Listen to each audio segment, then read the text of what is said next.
It's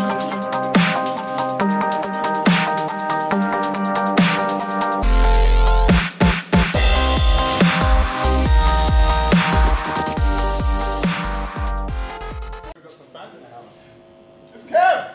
Hey.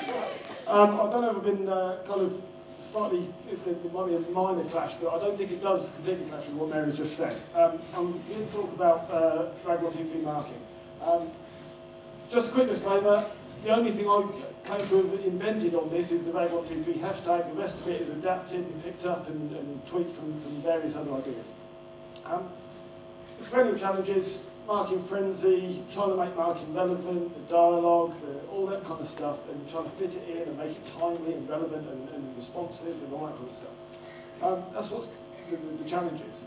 And it's getting worse, actually. More recently, they're constantly seeing this marking frenzy thing. So, Rag 123 is actually a way of marking every book, every lesson. This clashes straight into what Mary's just said, but actually, it's not about going in detail. So what you do is you get the students to mark themselves, red, amber, green for effort, and then 1, 2, 3 for understanding based on that lesson, and then, so they code it, R, A, G, and then go from there, and then you review it. So the full class for you, in terms of review, takes 5 to 15 minutes, that kind of time scale.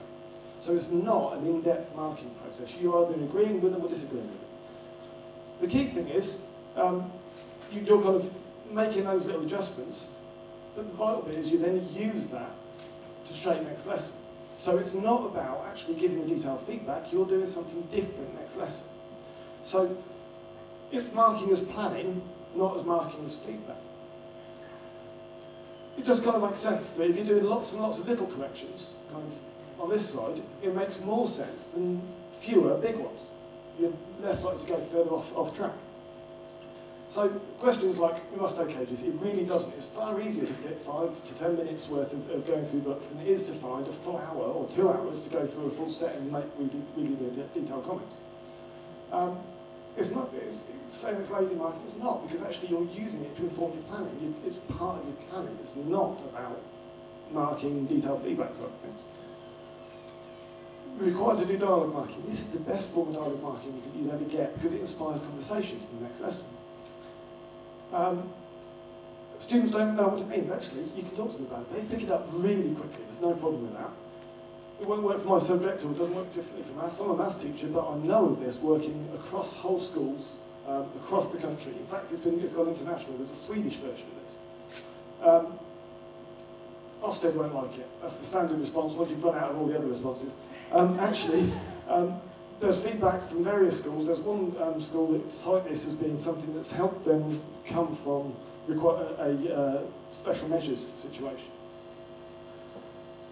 The students kind of need to know what it means. You can give them a guide, you can get them to stick it in front of the books, have it up around the room so you can explain what's going on.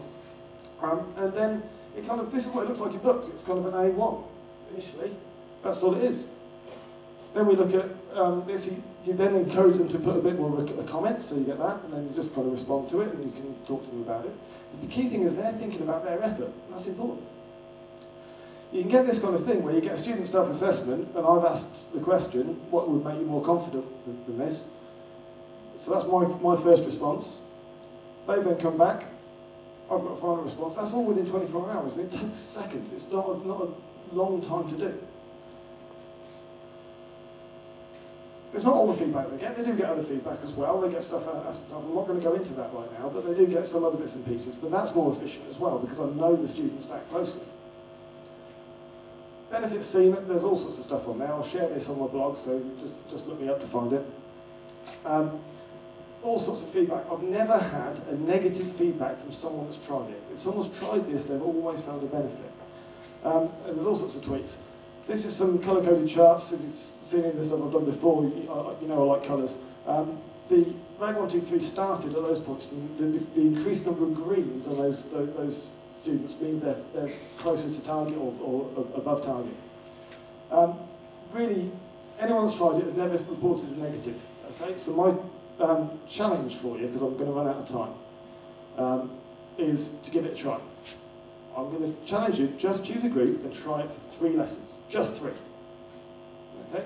If you don't see any improvement in the students' effort, if you don't see the students interacting with it, feel free to go back to your own normal way of marking. I've never yet found someone that hasn't seen the benefit in the first few lessons. It's really worth having a go. And I'm just about out of time, so I'll leave it there.